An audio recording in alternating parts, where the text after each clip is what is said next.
The U.S. and Ukraine sign a new minerals agreement. The U.S. economy hits a speed bump, and a list of the best cheap vacation spots of 2025. And how about a trivia question for you to think about as I deliver the headlines? Are you ready?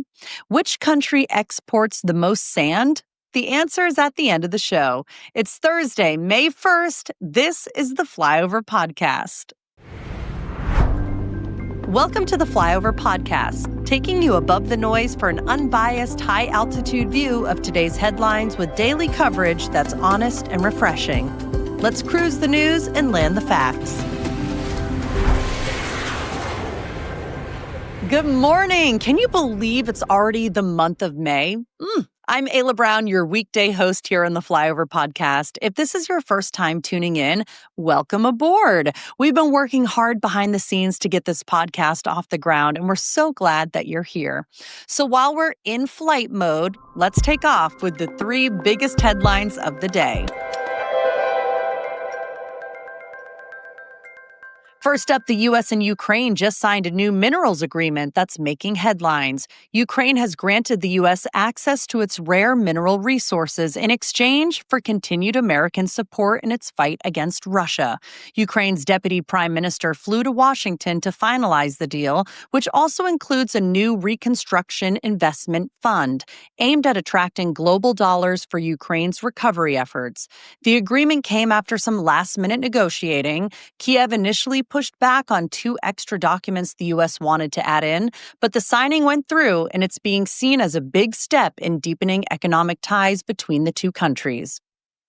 Meanwhile, the U.S. economy just hit a bit of a speed bump. New data from the Commerce Department shows GDP shrank by 0.3% in the first quarter of 2025, the first decline we've seen since 2022.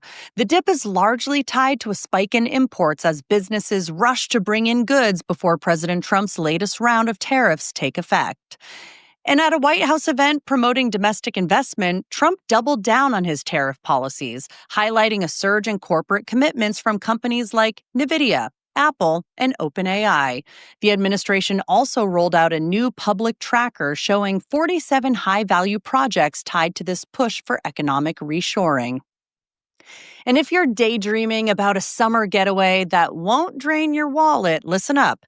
U.S. News and World Report just dropped its 2025 rankings of the best cheap vacation spots in the U.S.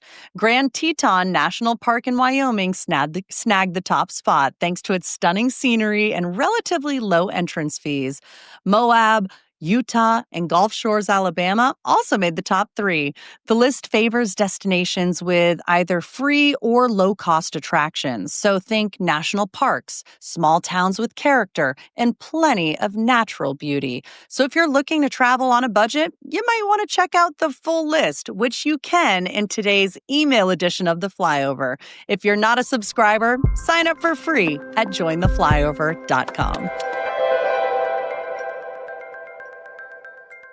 Let's jump into today's political headlines. First, a federal judge has ordered the release of Columbia University student Mohsen Madawi, who's been jailed over his anti-Israel activism. The judge ruled that the student's imprisonment was retaliatory and violated his First Amendment rights, making it a significant case tied to campus protests and free speech.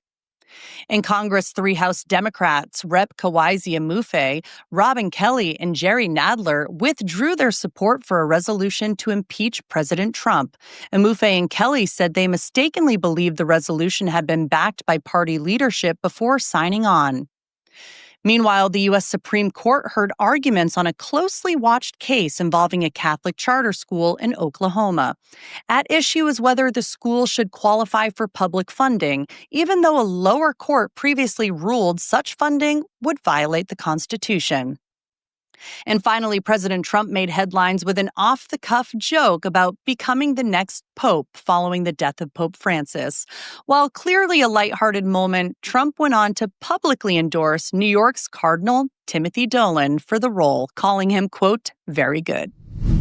We are brought to you today by David, not a person, a protein bar, one with 28 grams of protein, 150 calories, and 0 grams of sugar. So no fluff, no gimmicks, just straight up fuel. Most bars on the market, Basically, dessert in disguise, loaded with sugar, packed with calories, and pretending to be healthy.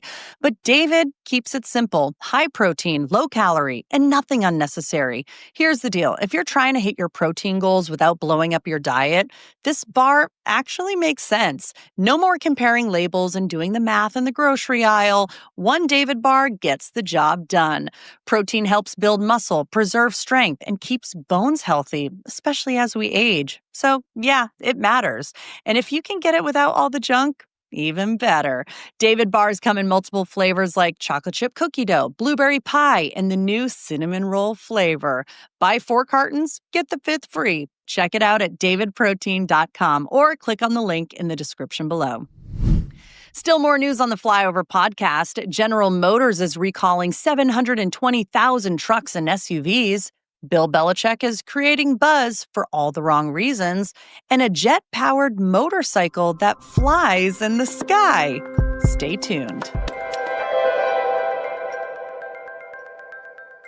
Here's some finance news. First up, Oddity Tech, known for its AI-driven beauty products, saw its stock jump 27% after a strong first-quarter earnings report.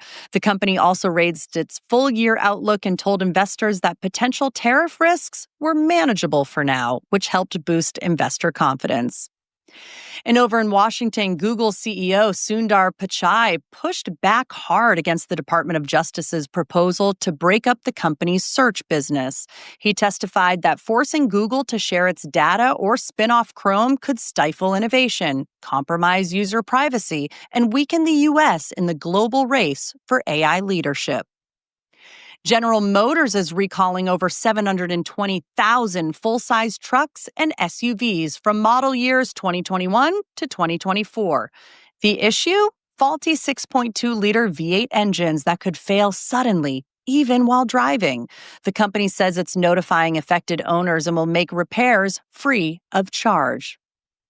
And Forbes has released its 2025 list of the richest person in every U.S. state. So here's a few random states from that list.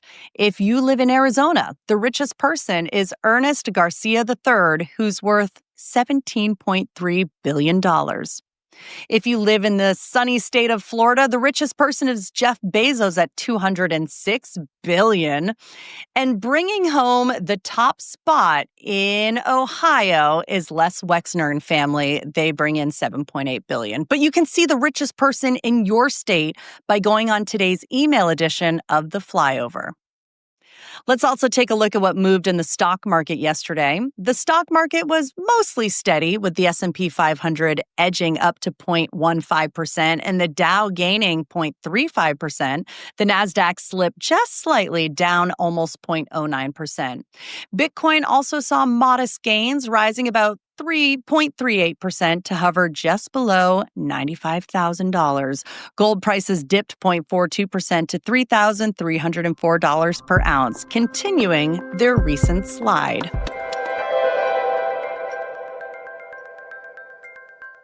There is a lot happening in sports today. Let's start with a story that's got the sports world buzzing for all of the wrong reasons. North Carolina head football coach Bill Belichick is facing some major media backlash after what's being called a disastrous interview involving his 24-year-old girlfriend, Jordan Hudson. The interview didn't sit well with fans or the press, and now Ted Johnson, one of Belichick's former players from the Patriots, is even calling for him to be fired. UNC hasn't commented yet, but this one is definitely heating up. Meanwhile, in the NBA, congrats are in order for San Antonio Spurs guard Stephon Castle, who was just named the NBA's Rookie of the Year for the 2024-2025 season. Castle dominated the voting, securing 92 out of a possible first 100 first-place voters. It's been a breakout year for the young star, and Spurs fans have every reason to be excited. Over in the NHL, the New Jersey Devils saw their season come to an end in a heartbreaking fashion on Tuesday night. They fell to the Carolina Hurricanes in double overtime, despite a heroic effort from goaltender Jacob Markstrom. He racked up 49 saves, including 18 in overtime alone, but it just wasn't enough to keep the Devils alive in the playoffs. And speaking of basketball, a new trend is emerging ahead of the NBA draft. A total of 106 players have filed for early entry this year. That's the lowest number we've seen since 2012. Could it be a shift in strategy, more players staying in school, or something else entirely? We'll be watching to see how it plays out. How about some science and technology news? And we start straight out of something from science fiction. A Polish inventor just unveiled the Volonaut air bike, a jet-powered flying motorcycle that looks like it rode straight off the set of Star Wars. It doesn't just look cool either. It flies at speeds up to 124 miles an hour. The air bike uses 4 microturbine jet engines and is designed to be operated by a trained pilot. But the creator says future versions could include autonomous capabilities. Talk about commuting in style.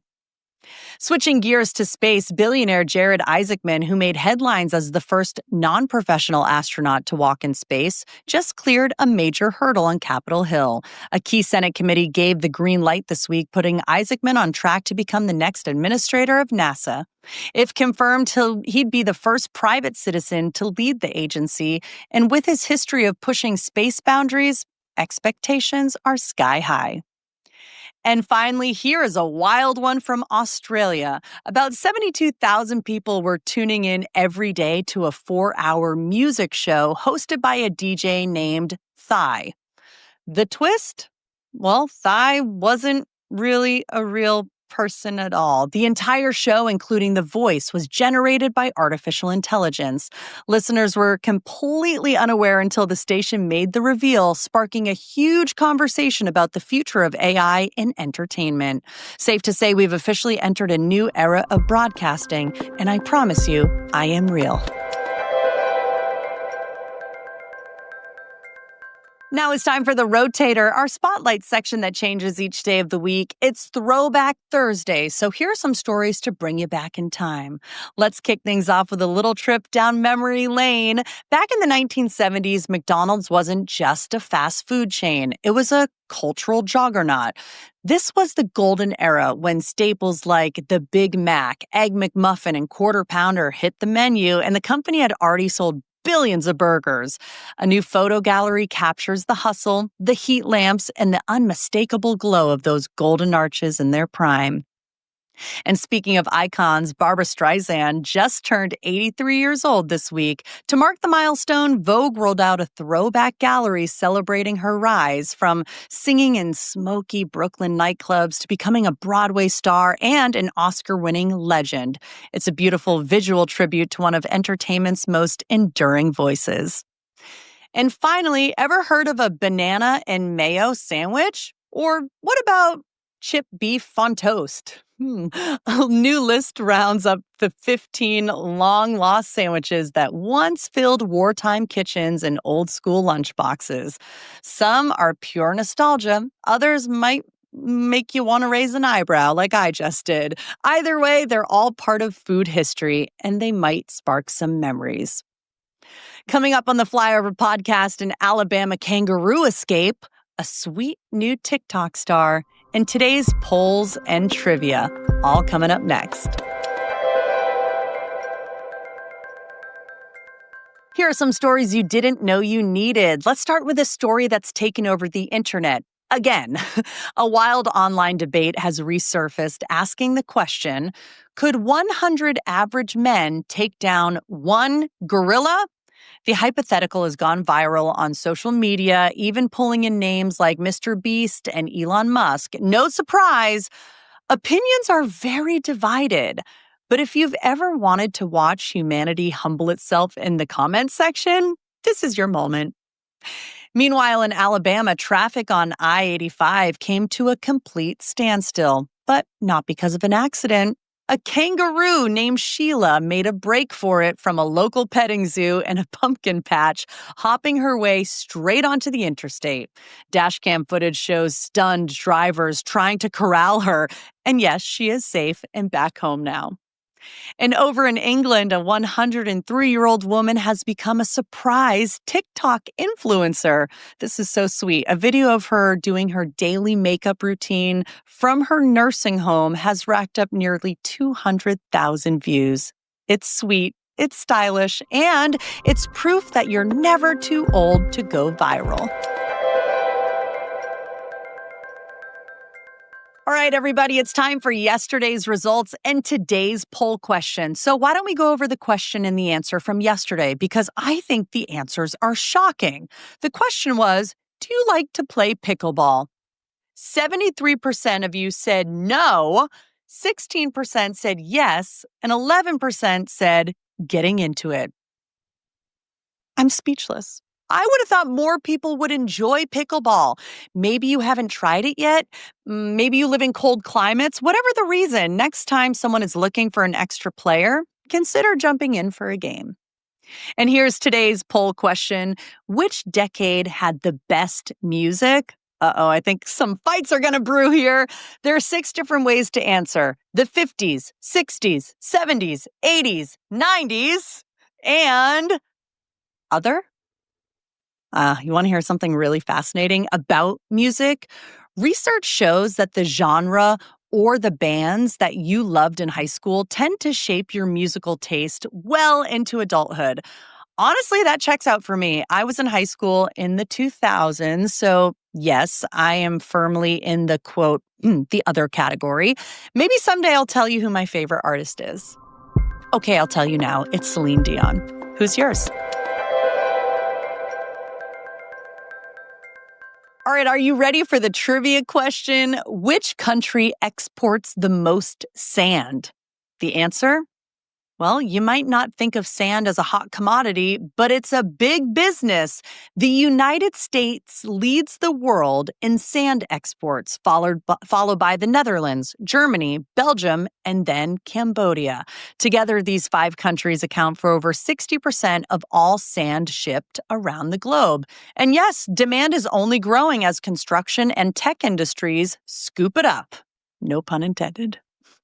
Had to go there, sorry. I can't believe it is already Thursday. Just one more day to go in the traditional work week, at least for me. So whatever your schedule looks like, I hope your day is filled with something that makes you smile. If you've enjoyed today's episode, don't forget to rate and review the podcast. It helps more people find us. And if you know someone who would love the flyover, share it with a friend. You can watch us on YouTube or listen on any podcast app. And of course, stay updated by subscribing at jointheflyover.com. And while you're there, you'll also find 9 state editions.